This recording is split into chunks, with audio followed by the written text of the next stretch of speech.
hockey gods, well, not for the Maple Leafs, but they are in full swing for the playoff fans of the hockey world. They are blessing us and everyone else with what we've been waiting for. Two battles, two provinces, one state, one province, two nations. Battle of Alberta and the Battle of Florida, two topics of which we will be discussing today on Season 2, Episode 28 of the Leafs Line Podcast. How's it going, everyone? My name is Mary Russo as the host of the show, joined by Evan Davis, Adamo Romoli, and Jared Rotenberg. We have a bit of a jam-packed episode for you guys today. We got a lot of things to discuss, a lot of fun hockey things to discuss, including the series that I think we just kind of wanted to happen in the back of our minds. I think a lot of our brackets, my bracket at least, had the Battle of Alberta making its first appearance in over 30 years, but we got it, and we're going to discuss it. So why don't we get right into how some of the teams got to the Battle of Alberta? Let's start with the Edmonton Oilers because they're an interesting team. They had a lot of pressure on them in the first round, and well, Ken Holland saw his team reach its fullest potential with the way it's built. The top-heavy offense made top-heavy numbers, made top-heavy goals, and they came up on top of the LA Kings in 7 games. The superstars of Edmonton put on a clinic in round one, I was actually made extreme for this comment, but they dusted the Kings pretty well off at even strength and on the special teams unit that the LA Kings just simply could not get down. There's Achilles heel, and that's kind of what cost them evidently in the series. You want to hear these numbers? Well, you might want to hear them and get a good listen because you might not hear these numbers ever again. Conor McDavid, some might refer to him as Conor McJesus. That is a very household name nowadays. 4 goals. Right, by the way. Yeah. 4 goals, 10 assists. What is 10 plus 4, Adamo? 14. Math. 14. I am very shocked it took you that long. You put me on the spot. I'm making a thumbnail. Give me a sec. That's awesome. Media things. He got 14 points, averaging 2 points a game and averaging just under 22 minutes while doing so. Draisaitl, another player who put up 9 points, 5 goals, 4 assists. And this is the stat that I think all you guys have been waiting for. We talked about killer instinct on our last episode of the Leafs Line podcast. Some have it, some don't. Some guys who just leave the Maple Leafs team find a way to get it done. And the new one of this list is Cody Cecchi with the game winner. Well, the eventual game winner, rather, in Game 7. You know him for his end board shot. We know him here in 2022 for his... I didn't even see the goal. I did not see the goal. Really I just saw it was a snipe. Good for him, man. Cody Cecchi getting it done. I don't care. He got it done. Cecchi. He's got more game-winning goals in Game 7s than. Do I got to list the names on the Toronto Maple Leafs? I don't think so. We might be here for a while. We might be here for a while, which we don't have to be. But Cody Cecchi, credit to him. He gets the game winner. Let's stop it there. I don't want to talk about this guy any more than I have to. But it was a substantial play from the big players. Those guys stepped up as they typically should in a big playoff series. Goaltending from Mike Smith held his weight after a very shaky start to the series. Seeming to him to rebound mightily was a terrific sign for Ken Holland and his group. I mean, personally, this kind of ties into my bracket. I believe it was just a matter of time for McDavid to break out and Draisaitl to come with them. Listen, you can only hold down what many would argue is one of the best players of our generation. Bless you, Jared, for that long. And he finally took over. He held dominion over the ill-equipped LA Kings. You just couldn't stop him at all. They threw just about the kitchen sink at him, and nothing could slow this guy down. I want to ask this question. I'm going to get into it now about the Edmonton Oilers. And we talked about this already last off season and all that. Are they too reliant on their top heavy roster? Well, they won a series off their top heavy rosters, or just how they lost one for the lack of success there. Were they too reliant on their top players? Evan Davis, This is going to bleed into the Battle of Alberta, not just the blood that we're going to be seeing, but this could be a bleed of play between these two teams. Is the superstars, is it going to run dry? Is the oil mill going to run dry? Is this something that is sustainable in round 2? I'm happy McDavid averaged 2 points against a glorified AHL team that had maybe like 5 valid NHL ready players on it. So, I mean, congrats. I hope he gets his fucking cookie. But I think the one key thing in this whole series, and it was for the entire second half of the season when Edmonton went, I think they had one of the best records in the second half of the year. It's Evander Kane. Yes, he was another one I didn't mention. 5 goals in this series. He had, I believe he had 9 points. Something like that. Seven goals, actually. Seven goals. Wow. Okay, so that's what it was. 7 goals in this series. had a hat trick in game 3, scored, I believe I don't know if he had 2 in game 6, or he at least had the empty netter in game 6. I mean, he is up there in terms of, I think he had 28 goals in like 40 games with the Edmonton Oilers, which puts him at the ranks with like Mario Lemieux for like fewest goal. I don't know what the stat was, but he's up there. 7 goals in this series. Shout out to my dad. He actually had Evander Kane leading the series in goals at like plus 400 or whatever. But like if he plays like this versus Calgary, which I honestly highly doubt, just given the defensive ability of the Flames, I just don't see that happening. But I mean, at least for this series, Evander Kane was a huge X factor in it. He was definitely the difference maker in the series. And I will say, though, they were a little reliant on the top heavy guys. If you notice the game that McDavid had 0 points in, they got shut out. And then even if you look at, I think they were also just relying on the power play, to be honest. I mean, they scored in game 1, 3 of their, what they lose by, what was it? 2 of their 3 goals were on the power play. You look at other games, the Kings took stupid, young, immature penalties that kind of led to goals that shouldn't have been goals. But in the end, I don't think it was top heavy. I'm going to just end with saying I think they were too special teams heavy. Yeah, and you mentioned young and immature to describe the LA Kings. Now, I know this is an Edmonton Oilers segment, but I just want to give credit to the LA Kings, what they did from what they had at the beginning of the year to now. I'm one included. I'm sure we can all say this as well about this team. They weren't expected to do anything, let alone get into a playoff series against. Let alone take it 7 games. There we go. So credit to them. I know, obviously, this is not the result you wanted, but maybe a little bit of shades of Maple Leafs and Washington Capitals. Like, I don't know, you take a team a distance. Hopefully you don't get the same outcome where you're 5-6 years down the stretch and you got nothing to prove for yourself. But no, credit to the Kings, man. I'll end it on this. Yeah. So you guys, I kind of wanted this to happen just so there's not like too much of an egotistical mind heading into the offseason. I really didn't want, like, I want them to win a series, but at the same time, it's like when you're building for the future, didn't want this to happen, because then it's like, do we move this guy? Do we not? You move it. Yeah. I'll end it on that. And it shows the LA Kings that they're right there. They can hang with these teams. They can do some damage. And I think that's all you wanted. I think you've just overachieved all season long. So a great season for the LA Kings. But let's talk about the season that's still on for this hockey club. It is the Edmonton Oilers. And Adamo, you are as we've known extensively through the Loose Line podcast, you're a big stats guy. I'm not going to ask you to pull up any in-depth stats on why McJesus and what his favorite Happy Meal toy is or anything like that. I don't need that. I need you to put into perspective how good this player is when he's on in the playoffs, because I didn't read the full stat today, but I heard Wayne Gretzky's name mentioned in it beside him, 2 Edmonton Oilers greats. But where does this guy's performance rank up above the rest? He has probably stole the show. Maybe we'll talk about another guy who stole the show of round 1, but this guy is certainly up there in performance for the ages, nonetheless. Yeah, man. You look at like one of the greatest Oilers of all time. You know, you look at him 5th in scoring among his position. And that's Cody Ceci. 6 points in 7 games for Cody Ceci. That's hilarious. But holy crap. No, actually, Conor McDavid. Like, he's back. Man, he's here. Game 7 yes. That goal number 2, that he literally dusted the entire LA Kings. He had a couple highlight reel goals, and like we just kind of like, they weren't highlight reel goals from McDavid. Like Conor McDavid would be on the highlight reel every single night if we put on if we considered all his goals to be highlight reels. Because like sometimes he'll just kind of walk in, go around you, wrap it around, whatever, what have you. He's ridiculous. He's insane. He's insane. And I'm gonna apologize to the Oilers and Ken Holland. I still don't like your team, but I don't either. I apologize for doubting you guys and picking against you guys, because I was cheering against you guys. I'm still going to be cheering against you guys too, because Calgary, man. Well, if if the Leafs are gonna break my heart, at least NHL, sport of hockey, make me some money. So go Flames. But yeah, Conor McDavid. Good Lord, he's an animal.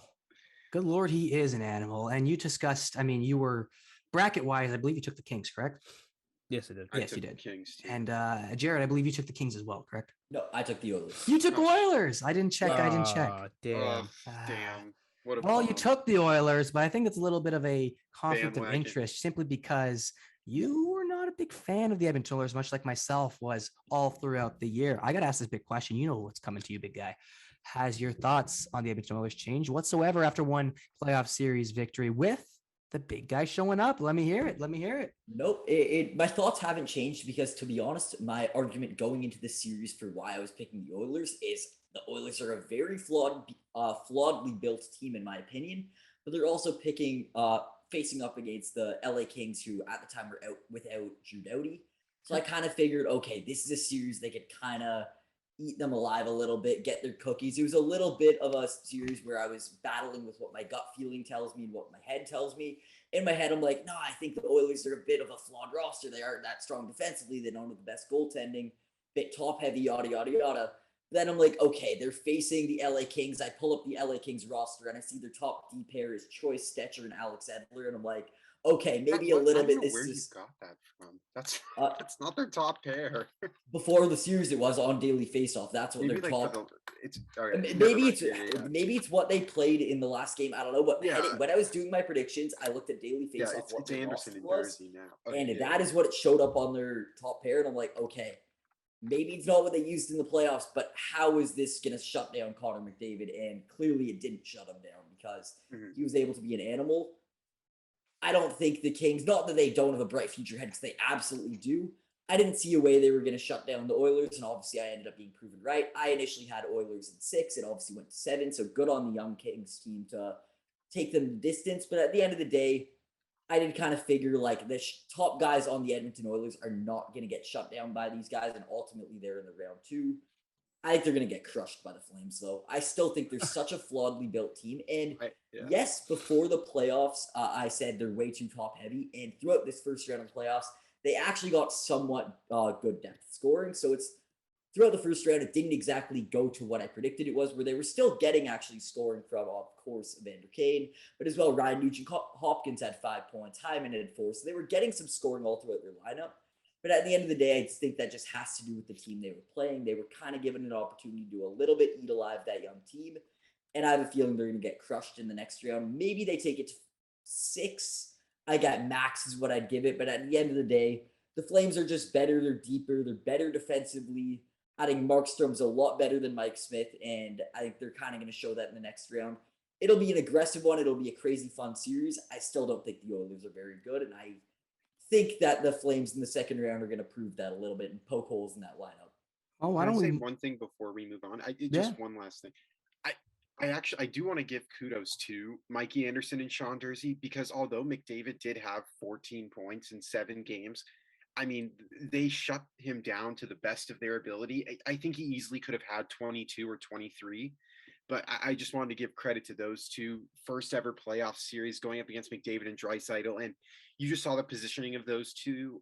I think they had a phenomenal series. And if this is how they play every playoffs, I definitely think that something's brewing there. I just wanted to give them kudos, because they shut them down to the best that they could. And I would love to be in that situation where I'm hearing, hey, man, you're young. Let's put you against the best player that you're ever going to see in your entire life. The top 3 players. But, until Conor Mcdavid, of course, because, he'll come in and wreak havoc all over the league. Hot take there. But that is an interesting situation where, go shut him down. Coach, I did the best I could. I did the best I could. Yeah, he has 2 points per game on you and breaking records left, right, and center. Highlight real goals left, right, and center. But hey, they do have a bright future. And the Edmonton Oilers, I'd have to agree with you there, Jared. They had a bit of a luck of the draw with that team that they're matching up against. The Kings, they're going to be good, but they are most definitely not good now. And I think we saw some holes. But good on them for taking it 7. Is this series that we're about to talk about going 7? We are going to beg to ask the question. But why don't we ask some of the questions about the Calgary Flames and how they got to the next battle of Alberta? Calgary Flames, listen, nobody said it was easy in the playoffs. Listen, nobody said that at all. And me included. I thought the Calgary Flames would do pretty swiftly against the Dallas Stars, but there was one guy in Booger Green and White, whenever you were catching him on any night, he had something to say about that. And he took it personally. He took it very personally. I'm glad that we have a fan of the Least Line podcast all the way down in Texas listening in and listening to all the doubt thrown his way, because boy, did he come up and rise to the expectation. Jake Ottinger, take a bow. Their stats all over the place. I don't need to have them in front of me because the eye test can do just about everything you need to know. Well, actually, Actually, do you have Okay. one for me? Okay. no, what the No, hell? no, It was no. I was- ridiculous. yeah, there's no Oh my reason to bring it God. up. There's no reason whatsoever. Jake Ottinger is the only reason I'd say as to why this series was stretched to game 7, why there was a game 7 in the first place, and why Daryl Sutter was thinking about having to go back to his chickens and his cows by the intermission, saying, okay, this guy might be able to steal one from us, despite how bad the team in front of him is. Now, we're going to talk about how Calgary did, but let's talk about the Dallas Stars for a little bit here. I know we're teeing up the Battle of Alberta, but let's give some quick, not shout outs, but maybe some criticism towards everyone but Jake Ottinger, the guy who's he lost round 1, and he's probably going to be a Conn Smythe candidate. That's what's the craziest part about. Someone gives him votes. I don't know if Elliot Friedman was joking around with this on the broadcast, probably was, but he's third on my ballot as of right now for the Conn Smythe. So if he's saying it, I got to jump on that train. But guys, at the Dallas Stars, Suck. they suck. Nothing in front of them at terrible. all. Like Joe Pavelski's streaking in off the wing and scoring a bit of goals. You got Tyler Seguin, Hintz. There's nothing. There was nothing there. And brief. Please keep this brief. They were losing round 1. It was a miracle that they got into the playoffs. All right, so that was a big achievement on their part. Are we done seeing the construction of the the construction of the Dallas Stars as it is right now? Is there going to see some significant changes in the offseason? Give me a quick yes or no, because I don't want to go into too depth about this. Evan, you've been on the Americanized market here. They're closer to you than us. Yes or no? Significant? Yeah. Okay. Yes, because yes. Quick reason. No John Klingberg. You're going to pay Jake Ottinger a lot of money because he's an RFA next year. And Radulov's a UFA. You have a lot of guys. You got a lot of guys that are coming up on contracts. Pavelski's getting, yes, I definitely think so, because they were just horrible. The offense was horrible. Yeah, I don't think that team is really constructed right now to maybe keep up with some of the great teams that are emerging in the Western Conference. Romoli, do you concur with this, or you see them maybe sticking it back and trying to inch their way below? Because they've done it before. They got into a playoff spot and have gone the distance, but this year it was not quite the same as years prior. I don't know. These guys are like the weirdest. It's a weird hockey team. It's really weird. Like, you'd think their 2 stars, according to Cap Friendly, would be stars, but they are stars. You get it? Seguin and Ben are cooked. I don't know what happened to Tyler Seguin. I don't know if I'm not even gonna say it, but my God, he's bad. He's God he's good looking. He's bad or his contract's bad. Pick one here. Both. Why not both? Why not both? Oh my God. Next question. I don't know. I think he could use a change of scenery. Jamie Benn, you're not gonna trade him, but fuck, he's not good. Yeah, there's a lot of old cookies getting paid some big cookies. I'll tell you that much. Jared, quick yes or no here. Big significant changes coming Dallas's way. I've heard some rumors that the head coach is going to be not on thin ice, but he might be moving around the mill a little bit, seeking for a job for next year. I don't know what's going to play out there, but significant changes. Give me a yay or nay here. Yeah, I believe 100% you're going to see some big changes. Of course, as Evan mentioned, just based on cap space and who needs to resign, there will be it's a given, there will be changes in that department. But as well, it's just clear this team does not know how to produce offense. And going into the series, I gave them a little bit of credit. I had them obviously losing. I'm not going to claim I had the Stars winning it, but I had it going to 6 because it wasn't because of Ottinger. That wasn't my argument. I thought they were a good defensive team. And to be honest, they kind of still were good defensively throughout the series. They made it a pretty low scoring series. So hey, they figured something out defensively, and hopefully if they could keep John Klingberg, maybe they could figure it out on the defense part. But they have to find a way to score more than this. Obviously, Pavelski was fine, 6 points in 7 games. But other than that, Seguin, 4 points in 7 games. Jamie Benn, their captain, with 2 points in 7 games. I'm sorry, they got to do more offensively than that. And it made it, aside from Game 7, a pretty uninteresting series to watch. It was not very offense-heavy whatsoever. And that's just based on the way the Stars play. They just are not good offensively whatsoever.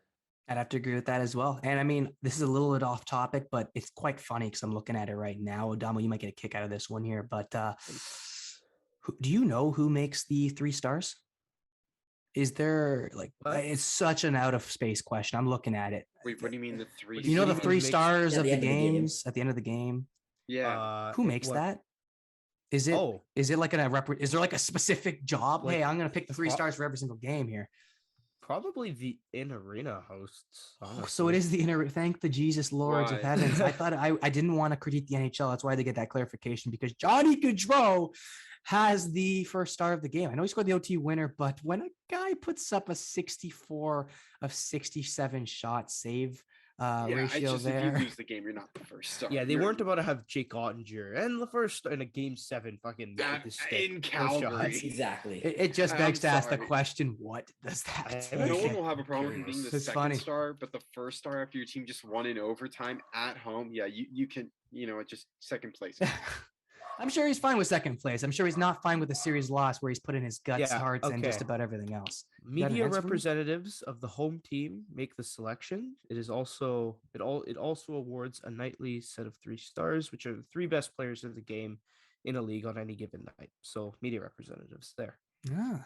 All from right. the home team. From the home From the team. home team. Makes a lot more sense now that I'm looking at it. But Johnny Gaudreau, OT winner, getting the place rocking inside and outside. But I got Mhm. one final question about it. It ties in Jake Ottinger with the Calgary Flames. Now, this guy stole the entire series, but not to the point where he got his team through. He pushed to 7, and that's all it went. Was Jake Ottinger the only thing holding back the Calgary Flames from pushing the series to 7? Because I had it, I think, in 5 or 6. Jared, I don't know if you've had Flames it going in 4. too far. He had Flames in 4, but it happened Flames in 7. Was he the only reason why there was sort of conflict between them not getting it done in 4 games or 5 games, something that we thought was very manageable for this team? Maybe we were reaching a bit, but no, they went 7. So is he the only thing holding these guys down, or is this just the Flames team that reached a hot goaltender? And if that's not there, God knows what you can expect from this Flames group. Jared, I'll go with you. I still think a part of it is the defense. I mean, I give Dallas their credit because they're a team that's tended to step up a little bit in the playoffs, and that has to do with their defensive system and the way they play.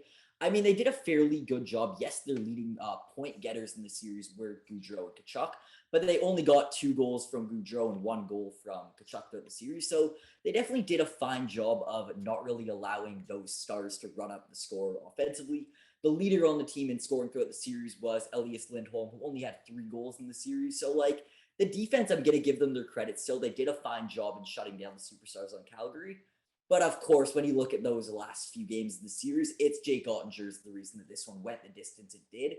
The reason I initially said, obviously, Flames in 6 was just because I'm like, yeah, Dallas is pretty good defensively, and I think they did a good job of that. But I did not have it coming to 7, going to overtime, 1 goal away. And the only reason it went that distance in game 7 is just because Jake Ottinger with one of the best goaltending performances I've ever seen in my life. Like, he was absolutely phenomenal and not really a big factor heading into the series that I predicted would make the difference. Like, I looked at the teams and looked at the rosters and I'm like, okay, Markstrom has the clear advantage over Ottinger, but clearly he proved me wrong because this young 23-year-old goalie was absolutely spectacular. Dom, I want to ask you this one. I'll turn over to you, Evan, in just a sec. But too close for comfort for the Flames? Much too close for comfort for the Flames? Or, hey, just get it done and who cares? We're not looking back at this ever again. No. Definitely too close for comfort. But at the same time, I look at who they're playing, and that was also too close for comfort.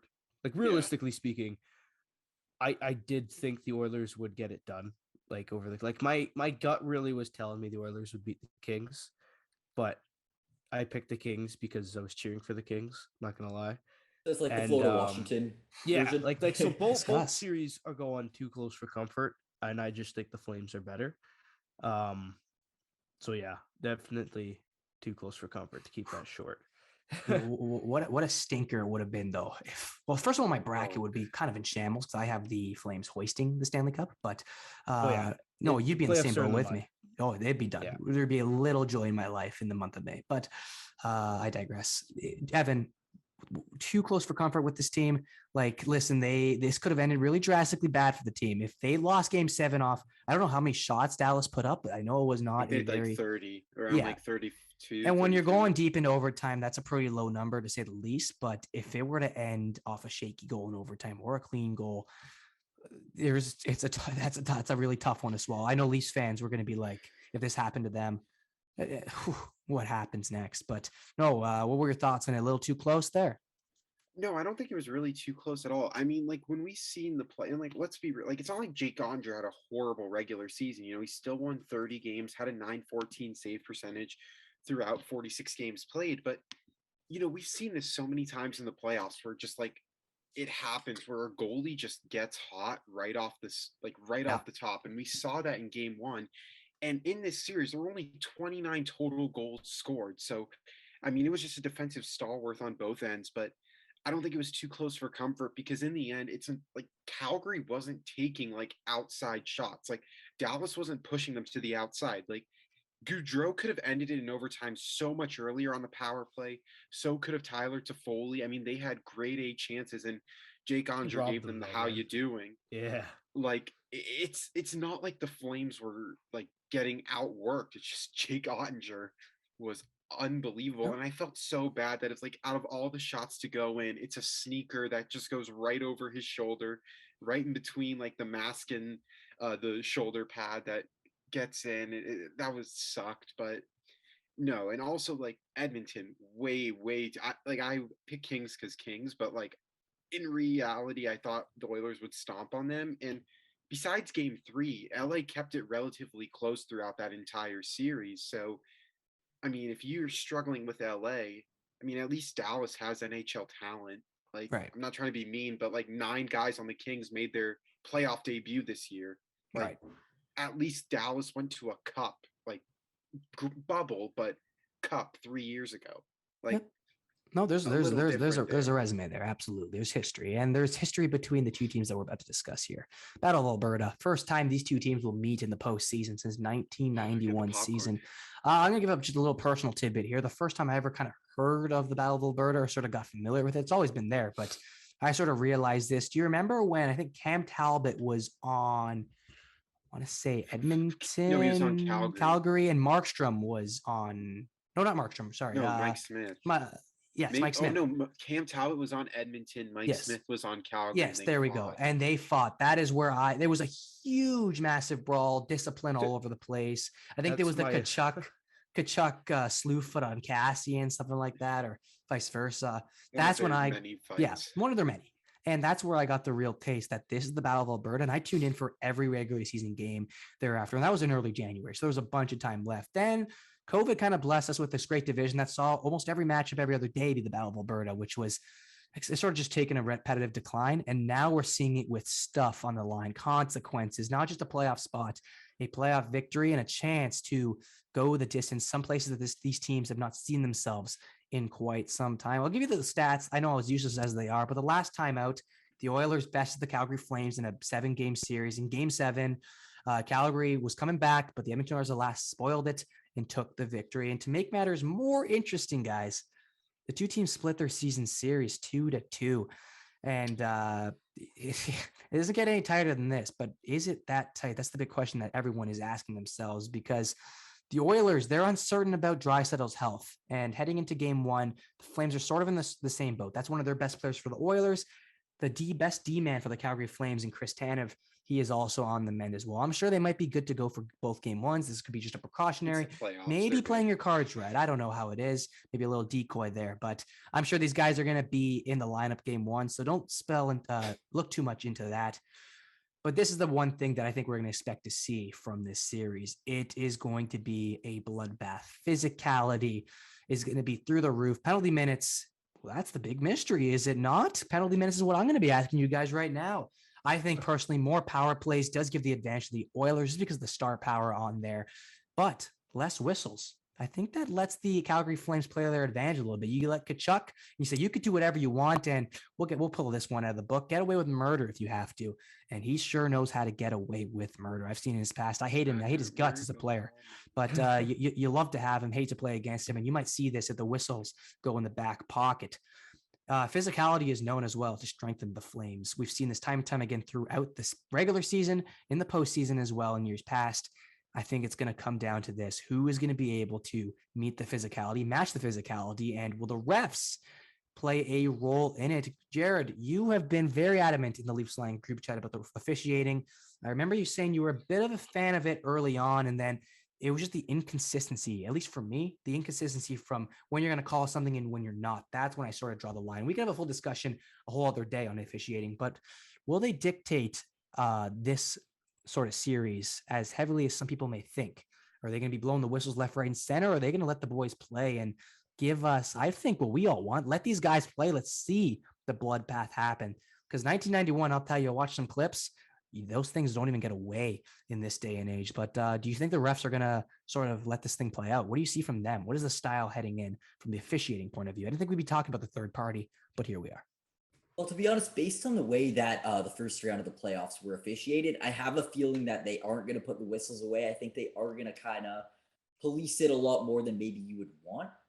I still think it's not really going to give the advantage to one team or another because, yes, obviously Edmonton, you see the superstars they put on their power play, but it's not like the power play, the Calgary Flames is a joke either. Like, they have a phenomenal power play. They have a lot of stars that if you give them a chance with the man advantage, they could absolutely score.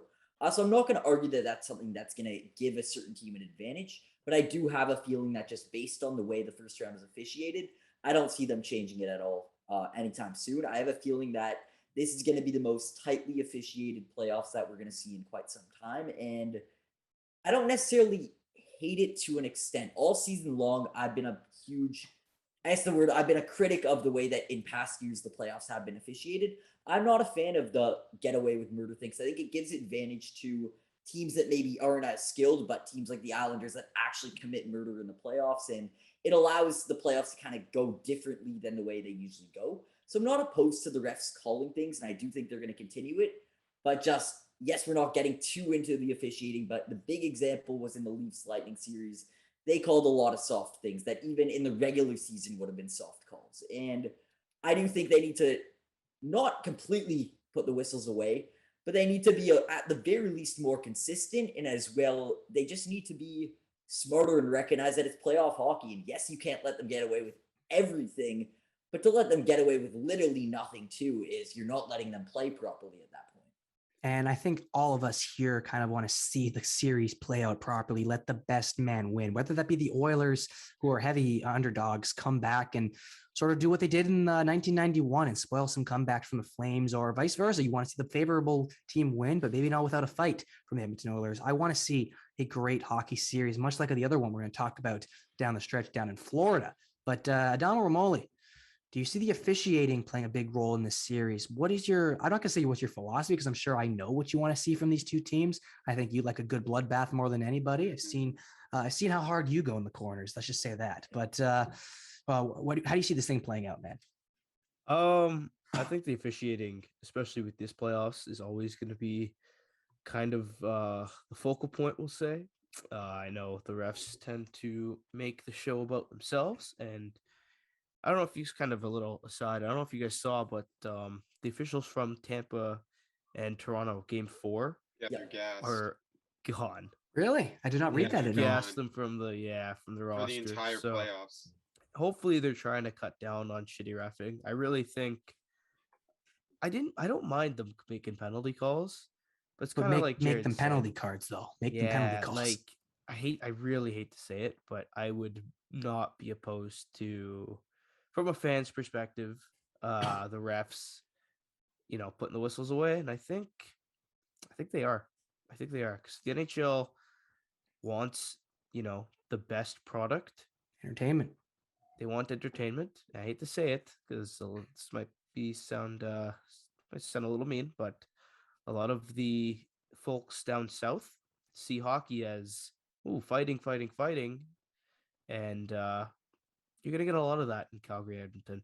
And that's not to say you're not gonna get superstar play. You're getting Conor McDavid, Leon Draisaitl, Johnny Gaudreau. You're getting goal scoring, and you're getting fighting. You're getting 80s hockey with these guys, and I think that's how that's gonna play out. And I mean, it's in the NHL's hands. It's which way, and it's sad that you got to say it's in the NHL's hands, but lastly, it is, and they're going to see which one they want to play out. Do they want to see the superstar storylines come to fruition and say, I want all these guys to put up points, test these goaltenders and see what you can do? Or listen, let's challenge the superstars a little bit and put the whistles away and see how they can battle through the adversity. Many would argue where those real superstars come to shine. Evan, what do you see? This is the last one. Then we'll move on to the Battle of Florida, another big big matchup brewing in the Eastern Conference. But do you see the officiating making a big change? No, I really don't. And I agree more with what Adamo saying. And I kind of hope this as well. Like, I don't want what happened in Tampa and Toronto where we're spending half of the game 5-on-4. And I also think from an entertainment standpoint with the NHL, I don't think it's going to be we want our star players to shine. I think it's like we want aggressive style hockey. And I think you noticed that even in the Battle of Alberta games during the regular season, they were kind of just like, yo, like you gonna fight, you'll get the 5. But like anything other than that, it's just like separate. Let's go back to playing 5-on-5. And I think that's what the fans want, honestly, is just like scrums in front of the net, Darnell Nurse fighting Matthew Tkachuk or Cassian fighting Tkachuk, Lucic fighting Cassian. Like there's just a ton of hate between these two teams. And I also just think from the ref standpoint, they don't want to get bashed for ruining what could be one of the greatest series that we've had this decade, since we haven't seen this in 30 years. So I definitely think they're going to be hesitant to make calls because they don't want to be known as like their crew that like messed up what could have been the greatest playoff series this year. And it's not even the Stanley Cup final. Yeah. And I mean, they're not going to be hearing it from just hockey fans. They're going to be hearing it very loudly about one of the most vocal fan bases in all of hockey, Edmonton Oilers fans and Calgary Flames fans. Number one, they don't like each other whatsoever. And they're going to make their statements known. They want to see this. They've been yearning to see this. It's here. It is here. And I can't wait to watch it. It's going to be fun. It is going to be fun. You can't really go around that. I cannot wait to see what the superstars do, what the big guys do, and what we're going to see. It's interesting storyline to follow about what the refs are going to make of this. So statement thing for the NHL, statement thing for both these teams. But no better team in the regular season is the Florida Panthers. And they're going to have to make some statements against the two-time Stanley Cup champs in their respective matchups. There's a rematch of last year's first-round matchup that saw the Lightning best their state rivals in 6 games. The big question, though, do the Panthers, they need to answer this one at least. Did they gain any lick of respect in the league and its outcome of the series? It doesn't matter how they get there. You need to get there. That's what everyone's going to focus on. Much like the Leafs, it's going to be about the result. Now, they had the opportunity to snap their curse in round 1, and they did. And that curse actually extended longer than the Toronto Maple Leafs did. So credit on them. All 4 Florida Panthers fans have been through it. Man, slowly am I losing my voice. It is going down, but we are going to... Wait, Jared left? You just lost Jared Rotenberg. We were talking about Florida. That's his bread and butter. I know that's his. I'm sure he'll be back. Yeah, he'll jump back on, but I'll tee it up a little bit more. Did the Zoom crash? She says. No. You did, fam. But I want to ask you this question, Evan. You've been. There he is. He's back. Wait, there he. Hello. I don't know what happened there. Hello, sir. You're there. All right, you're back. You're back. So I don't know if it was the Zoom or I guess maybe I just lost Wi-Fi in my house. I don't know because my whole computer froze and then I got booted out of the Zoom. No, I think it was like your computer heard us talking about Florida and you said I got to dip out, man. Yeah, that was it. Evan, I want to ask you this question. You've been monitoring this series. You monitored it very heavily last year, and I'm sure you monitored the first round matches between the two. And I'm sure you're going to be watching these ones as well. But how important is it for the Florida Panthers to show that they've actually learned something from last year? Oh, it's huge. I mean, they lost in 6 games last year, but I don't recall like any of those games against the Lightning being like an egregious blowout win. Like they won one of their games in overtime in Tampa. I believe they were losing like 3-2, 4-2, 2-0, like nothing that was really blown game. You know what I mean? Like just nothing that was. I just looked it up real quick. Tampa won game 6 4-0. Okay, so the closeout game was the statement win, but I mean, the first 5 I remember like were pretty dogfight until the end. I know like the game that Florida won in overtime 5-4, they came back and won that. But I mean, this is huge for Florida. You acquired Sam Bennett, Sam Reinhart. You add Anthony Duclair, who was there last year, but didn't really find himself until this season. I mean, you have Huberdeau, Barkov.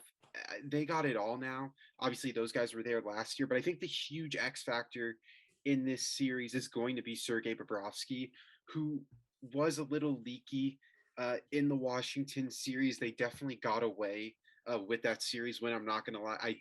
I had it in 6, but I didn't think it would be that close to a game 7. But I know I said 4 on the podcast. My picks were for Florida in 6, but Bobrovsky's the X factor, man. He's the huge one, $10 million a year kind of guy. You got to prove it. And I think they will. I mean, I know we're going to predictions later. I have Florida in 6 in this series. I do think this is their. I don't know. I could just be riding a high, but Tampa, Vasilevsky looked a little tired in that first series against the Leafs. So I don't know. Maybe Florida fights back at Tampa this year. Fights back or claws back. Well, I mean, they listen, there was one that last series, that was a big one for me that said, yeah, Florida, you won the President's Trophy. You had a terrific season, but what happened?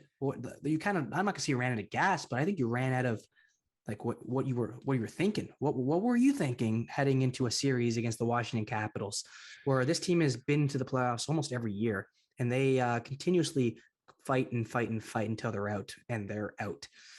And they took them lightly. I think they did not come out strong, and they relied too heavily, in my opinion, at least, on the offense to get them out of the way. Sergei Bobrovsky, he didn't pull his weight, and I hate to say it, and nobody would have guessed it, but Carter Verhaeghe single-handedly saved this Cat team from extending the President's Trophy curse in early fashion. I'm sorry, I don't mean to be the only one talking. No. I slightly disagree with you there for the one point that I think Claude Giroux had a huge impact. He did. Had a huge impact on the success of Carter Verhaeghe. Yeah. If you saw the OT winner, backdoor pass right to Verhaeghe, he assisted on all 3 goals in that game 6. Verhaeghe was great, but I definitely think I don't think he single-handedly. He was the shining star, but I do think there was the tracks behind him that allowed for him to move forward. Yeah, I think maybe shining star would probably be a better word. Maybe not single-handedly, but alas, there's a very short list, and I think that's more unfortunate for the Florida Panthers than anything else. A very short list of guys who supported Carter Verhaeghe. Huberdeau, I was expecting a big workload from him, and he did not match that. Barkov, another big one.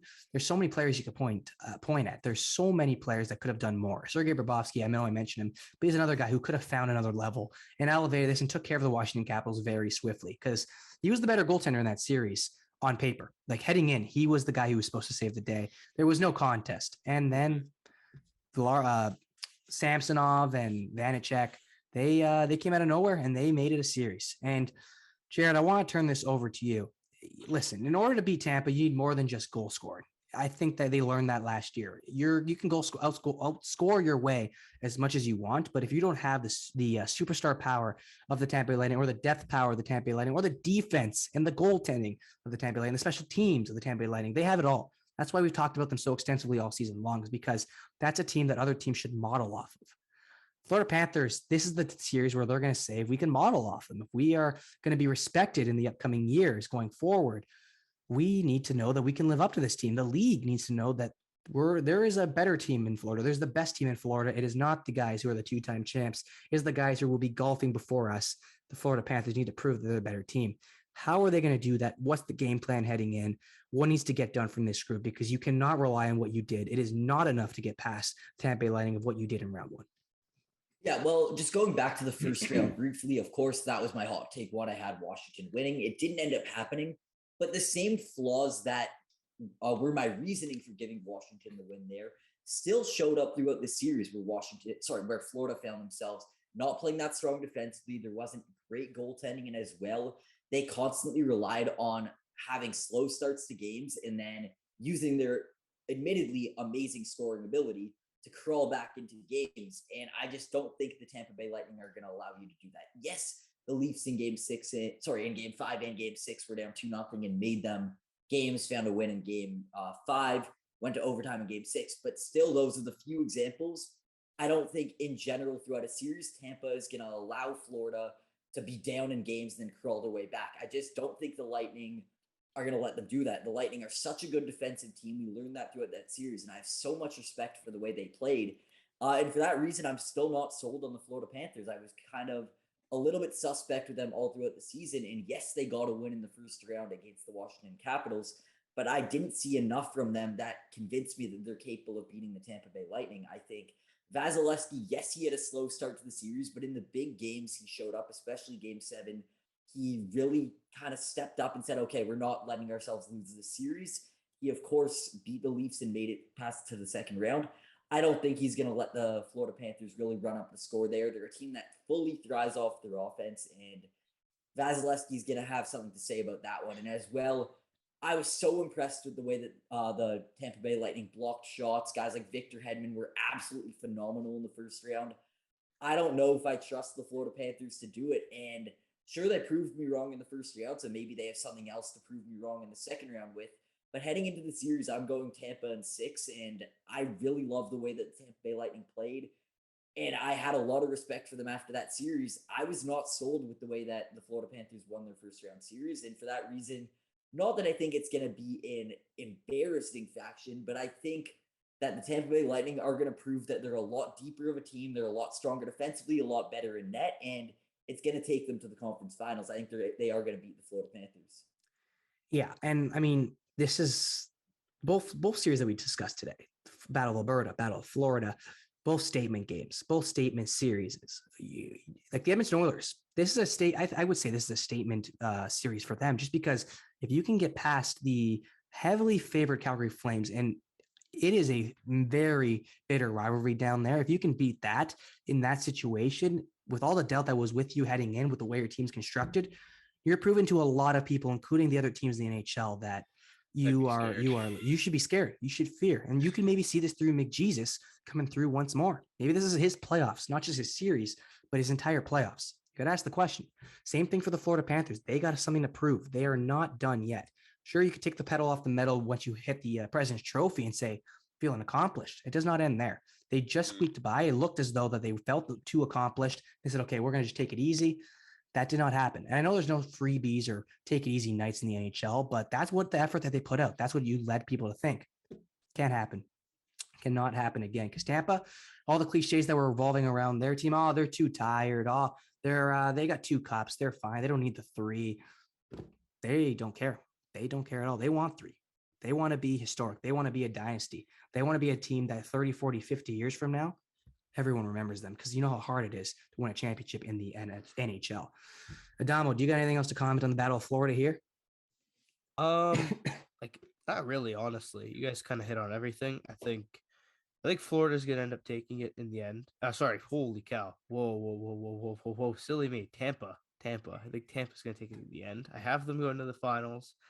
I'm gonna stick with it because we're gonna prove the doubters wrong. Like I know in the last episode we shit on the Leafs a little bit, but I was talking to I guess friend of the show, Michael Nardi, and we were basically saying the Tampa Bay Lightning and the Toronto Maple Leafs were the 2 best teams in the East this playoffs, and they probably were. And I think the Tampa Bay Lightning were that much better than the Leafs, and the Leafs were that much better than Florida. So good.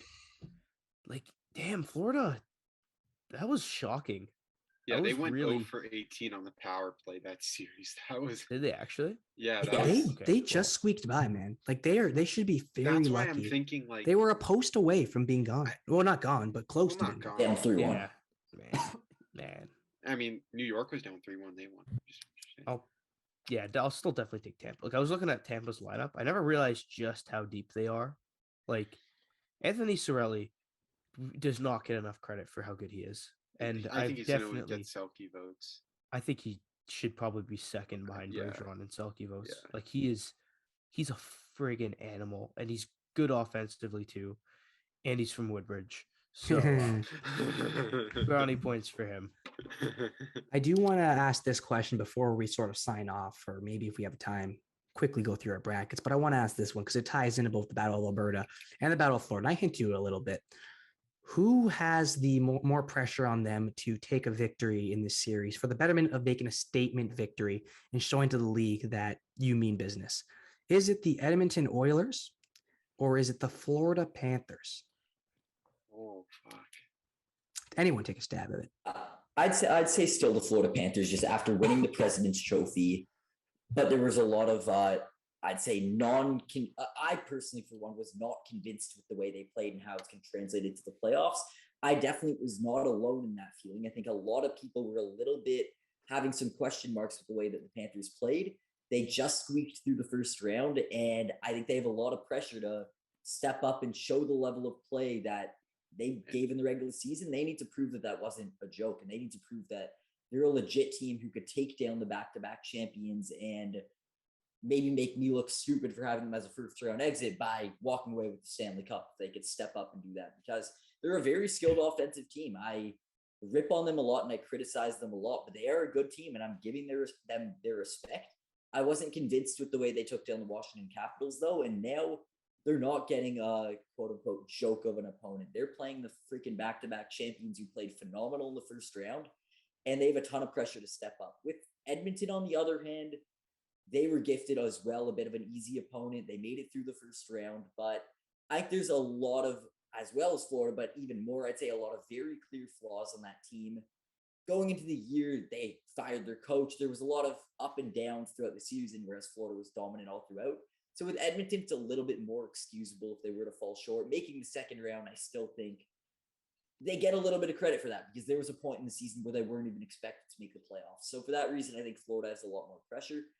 Edmonton, it would be nice if they make it through, but if not, hey, they're facing Calgary, a very good team, and the fact that they're with a new coach right now, and yes, Florida's with a new coach for a different reason, but the fact that Edmonton fired their coach mid-season and is still doing this good, they're kind of a little bit playing with house money, and hopefully they take it, but if not, they had a good season. I do have this question to you to maybe combat the Edmonton Oilers side. It's they have the superstars, right? They got Draisaitl and McDavid. And if they lose this series, I think we're going to see, we talk about teams that are going to maybe go back with their same team, Mitch, like maybe the Toronto Maple Leafs. If they lose this series, I don't think the Edmonton Oilers are going back with the same team. They're going back to the drawing board. Ken Holland's probably not going to be the one printing up the blueprint. So there's going to be a lot of pressure in the offseason if they drop this. But more so, where are these players gonna, like, this could be their one, not last shot, obviously, because they're such skilled players. They'll definitely find a team, if it's the Edmonton Oilers or another team, to go further or go this far, or if not further. But what if they don't? Like, does that play a role in your mind? Like, McDavid is going to be in what season without going to a conference final if they lose this series? Draisaitl is going to be in what season without going to a conference final? These are two of the top 5 players in the league and have been in the league. Does that add a layer of pressure at all to this team? Could I go or do? I'll go back to Jared just to see your thoughts. Oh, okay. Okay, yeah. I'd say it definitely adds individual pressure where McDavid wants, like, he had a phenomenal first round. He needs to prove that he's a player who, I can't say he's a player capable of turning up, because clearly he showed us he's capable of turning up in the playoffs, but he needs to find a way to drag his team on a deep run. And I definitely think there's individual pressure there. But at the same time, if Edmonton falls short, I think it's less on those superstar players and more on the way the team's built. And for that reason, I still think Florida, who, yes, I have criticisms with some parts of their team, but they're still a better overall team than the Edmonton Oilers, in my opinion. And I just say that Florida has a lot more pressure for that reason, where they were dominant all throughout the regular season. One of the best regular seasons ever, won the President's Trophy for a reason. Now they need to find a way if they could step up to the back-to-back champions. Edmonton, I agree with your point, where if they fall short here, they have a lot of much-needed changes that need to happen in the offseason. But at the same time, I don't think that's a bad thing, because if they somehow go on a run, like, I'm going to look so stupid, but their team should not be going on a run. You look at their D pairing with Cody Ceci and Tyson Barrie, who clearly... Cody Ceci should be in Norris conversations. They just weren't good enough, and it's like, how the hell is this team working if it does end up working? I think there's so many flaws on that team, and if they get eliminated, which I kind of think they will, they have a lot of work to do to make them an actual... Yes, they're doing well in the playoffs. They made it through a round, but, like, they need to be a team where I'm actually convinced with them that they should be able to go far, and that comes with having strong defense, strong depth, and better goaltending that isn't, like, 41 years old. So I just think there's a lot of flaws in Edmonton where I understand why they get eliminated. With Florida, they need to prove me and a lot more people wrong, that they have the team, but they need to step up and play like they want it. Evan, you want to take a step? Yeah, for sure. I think all the pressure. I mean, I understand. I respect your points, Jared. I just think it's on Edmonton more, but the points that you also brought up. I just think Florida's the better team, and I definitely think they could reach this point again. With Edmonton, I don't know. Like, you look at the Pacific Division. Obviously Vegas is going to be a lot better. Off-season moves with LA. Who knows who they acquire in the off-season? They have a ton of cap space. to make moves. The free agent market is looking really nice with guys like Philip Forsberg, Jacob Chikrin, who they were trying to tackle, but he had an injury. I don't know if Edmonton gets back here, and if they, and you're talking about retooling the team, I could see a guy like Nugent Hopkins getting traded somewhere. That's just someone who you can trade. You could get decent value for. I mean, you're obviously not going to trade Zach Hyman. You just signed him, and he's played really well with Draisaitl McDavid, as anyone would. But their one issue is their defense. Edmonton's defense is so old, and they're paying them so much money. I mean, the youngest defenseman's Evan Bouchard at 22, and then the next one's Darnell Nurse at 27. Like, this team does not have any future going forward. It's just it's not a great age gap to have. And I'm looking at Cody Ceci making 3.25. Real like Cody C, and I get like whatever 6 points in the playoffs, congratulations, but $3.25 million for him, and he's still getting paid for the next few years. Like, I don't know, man. I wouldn't be shocked if Connor McDavid is not on the Oilers following his contract. Like, there's just no way you could. Pat Person, whoever his agent is, I think he's at Eisenberg or whatever, is gonna say like, yo, you should stay in Edmonton. It's great. But the thing with Florida is that I think they have what it takes to get back to the second round. With Edmonton, it's like they barely squeaked by the first round. And how much of a gimme was that? Like, are you really going to have another gimme where you're playing a team that a third of their roster, or even half of their roster, was making their playoff debut? Like, that was as easy as it could get. And it literally, they were a 1-goal difference for 58 minutes of Game 7, where they should have been absolutely dominant the entire series. If you wanna come back here. Well, I just want to say I completely agree with all your points. It really, for me, just comes down to where I judge like which team should have pressure. For me, it's the team that's very good has the pressure because they need to with expectations. So that's just the only reason I disagree with you is just because I'm like, Florida, I get they're really good. That's why they need to prove it against a very tough team. 100% it's expectations. There's a lot of trouble there if they get out. No, 100% there's expectations. I'm just saying in terms of getting back there, all the pressure's on Edmonton because I don't know if I'm more confident that Florida can get back there. It's sort of to your point, Evan, and I guess I kind of mentioned it as well. Kind of feels like it's one of the, I'm not gonna say the last dance because this team is capable of going back here, but it feels like it could be one of those last dances for the Edmonton Oilers. If they get eliminated, there's going to be a big retooling. I think that's inevitable. If they keep going, you're continuously showing to the management that, okay, if we don't want to retool, this can somewhat work, right? You're extending the leash a little bit more. Whereas the Florida Panthers, I think they're going to be there next year. I think they're going to be there even a year after that, because scoring your way out of trouble is something that in the regular season can get you very far. And obviously they got to do some things, whether it's the outcome of the series that produces them, or they got to change it up. It can get you there. So I think they have a better chance of maybe getting to that spot. But 100%, when you're playing in the shadows of a President's Trophy, it's really hard to argue with the pressure is going to be on the opposing team in the other conference. But Adama, I know you've been waiting very patiently down there. Where's the pressure lie? On who the most? Can I say a team that we didn't talk about, or are we just keeping it within these four? You know, I will hear a little bit of a curveball before we end off the show for sure.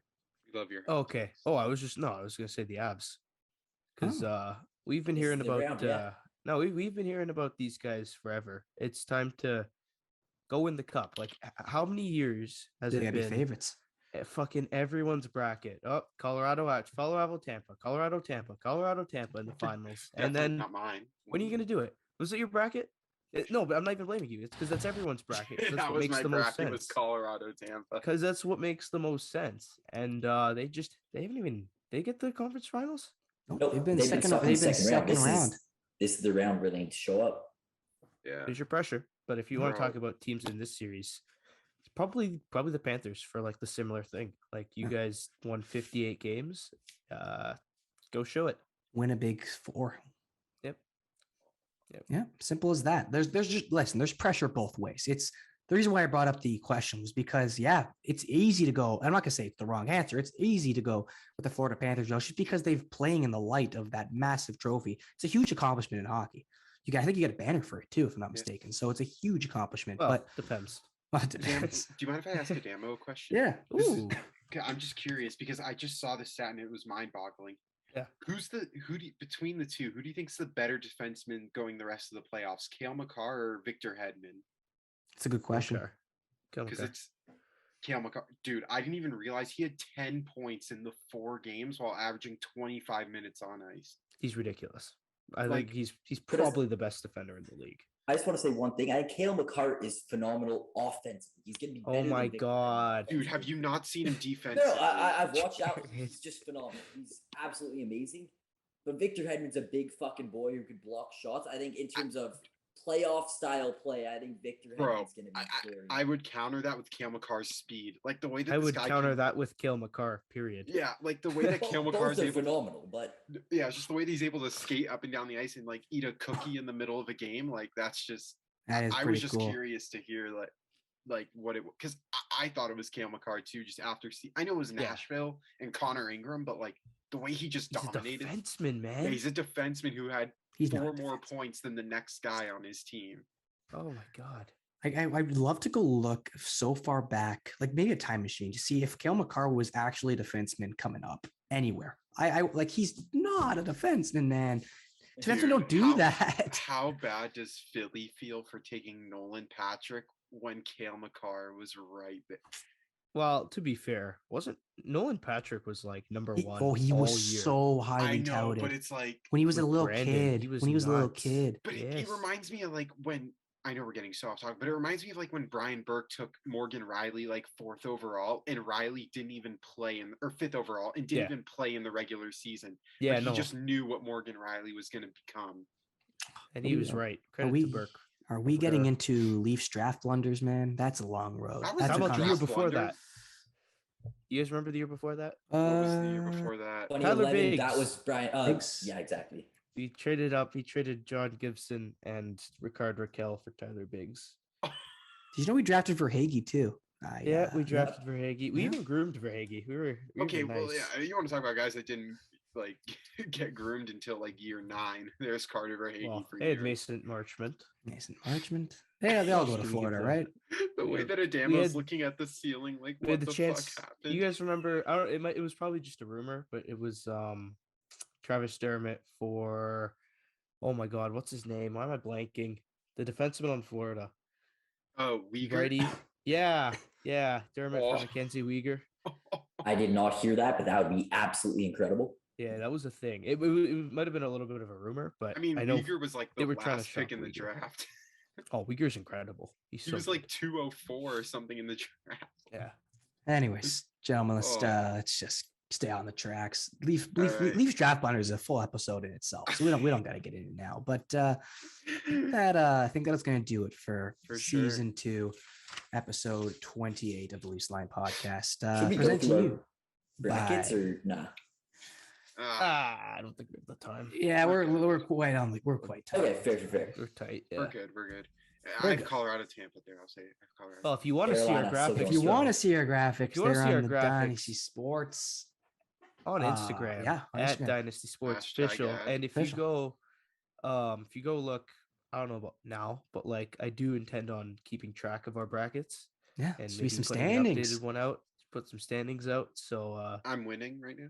if you're watching this, it might be there. If not, you should go follow so you'll see when it's there. There we go. Think ahead, plan ahead. Hashtag ad. Early bird gets the worm. But yeah, that does it for this episode of the Leafs Line podcast. Mary Russo, Evan Davis, Adamo Romoli, and Jared Rotenberg signing off from this, I guess, kind of first round overview, second round tee up episode of the Leafs Line podcast. But that is it. Take care, everyone. Enjoy this fun time of hockey. The hockey gods are in full swing, like I mentioned off the top, and they blessed us with 2 great series. Take care.